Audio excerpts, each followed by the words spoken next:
Hi, and welcome to the Kids Can Cook Kitchen. I'm Susan James, and I'm here today with my friend Olivia, who's going to be preparing dinner for herself, her parents, and her little brother Dylan, with just a little bit of help from me.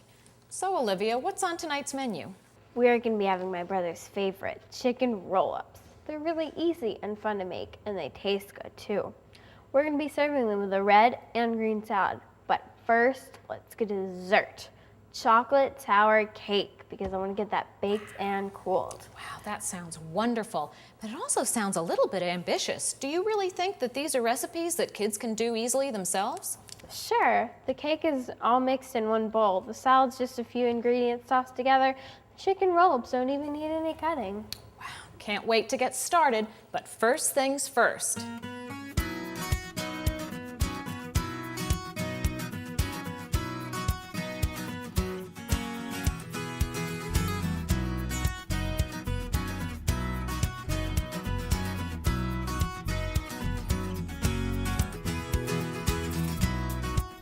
Now we can start with our chicken roll-up. Great, what's our first step? Peppers, can you please put one slice on each of the pieces? Okay, will do.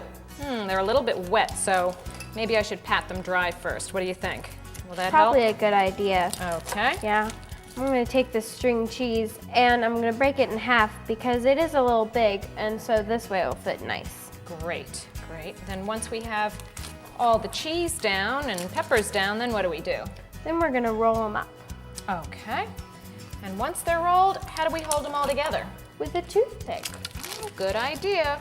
But now remember, before serving this recipe, make sure to take out the toothpicks before anybody digs into this great recipe. Gosh, look how wonderful this is. All this cheese, when it gets put in the oven, it's gonna melt and get all gooey and yummy. Yeah. Now here's a thought. What if somebody doesn't like red peppers? What else could you put in this? You could probably put pesto or tomato sauce. Okay, that's a good idea. So pretty much anything you like, any kind of sauce or whatever? Yeah. So it's not only is it easy and delicious, but it's a really versatile recipe too. Yeah, me and my brother eat this all the time. Oh, yum, I can see why. Well, there we have them. They're all perfect and ready to go. Okay, now we can get our chicken breaded and in the oven. Good, so what's our next step? Let's start our assembly line. Okay. Now, what do I do with this? Can you crack an egg and put some water in there to start our egg wash? Will do. I'm gonna put some breadcrumbs in this plate. But first, since I have to spray this pan, let me wipe my hands with a disinfectant wipe because I have chicken all over them. That's right, and remember what we talked about before. Every time you work with raw chicken, it's important that your hands stay nice and clean. Now, what exactly do I do with this egg wash? I mean, what's it for? It's like the glue. It's gonna hold the breadcrumbs together on the chicken. Okay, great. So I just dip it in? Is that what I do? Okay, roll it around. I'll pass it on. Now these breadcrumbs look like they've got some sort of a seasoning in there. What's that all about? Yes, they're Italian breadcrumbs because that's what we like to use. We use them all the time, but you can use any kind you like. Great, so that helps cut out a step right there because they already have all the flavorings right in there. I bet if you wanted to, you could also use something like, say, crushed cornflakes. Would that work? Yeah, that'd be great. Oh, so that'd make it crispy too, but this is gonna come out really nice and crunchy, I'm sure. Well, looks like we're pretty well done here. What's our next step? Next step is the best step. We're gonna get the chicken in the oven. Timed it perfectly, so the cake should be done. Great.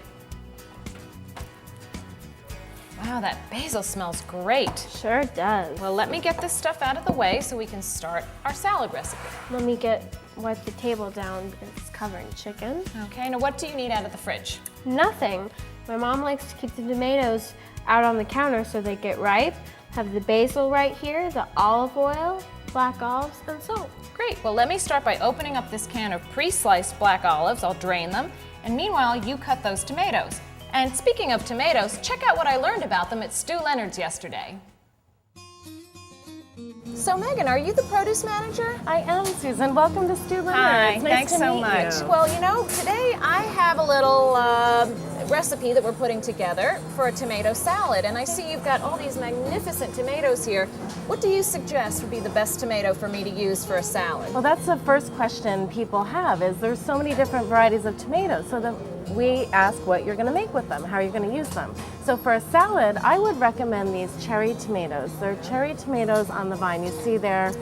And what is nice about them coming on the vine is it gives them an extra flavor, aroma that's just really great in salads, and you just have to wash them and throw them right in. You don't even have to cut them. So that's why we like these for salads. These are lovely. Now, say I'm making a sandwich, what would I use? for sandwiches, what we like are the beefsteak tomatoes. Oh, Now, these are beauties. these are great because they're grown locally right now. They're what we call native tomatoes, and these are grown right in Hamden, Connecticut. What you want to look for is a nice deep red color, and the reason they're great for sandwiches is because they slice really well and you don't get a lot of the pulp coming out and stuff. So they tend to hold together and they have a nice thick texture. You can't make a sandwich without a nice thick slice of one of these babies, for sure. Now what about for a tomato sauce? If I wanted to make a really nice, rich, hearty tomato sauce, what would I use? I would go with the plum tomatoes. We have some here that are actually grown to have they're really intense. They concentrate the nutrients in the tomatoes, so they're really, really good for you. And they have a lot of pulp, so it makes the perfect tomato sauce. A nice, rich, thick sauce, just like Grandma used to make. Exactly, Susan. Perfect. Now these look nice and they smell fantastic. Again, anytime you see tomatoes on the vine, that is what gives it that extra aroma, that just picked flavor. And these are great on sandwiches as well. If you're making any recipe that calls for tomatoes, I'd go with the tomatoes on the vine. Okay, good suggestion. And thank you so much, Megan, for all your help. You've really taught us a lot about tomatoes today. Thanks.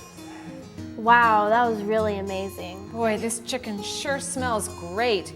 Hey, why don't you start putting some of the salad on the plate while I cut up the first piece here for Dylan. Now, be sure to remember to take the toothpicks out before you start to serve your chicken.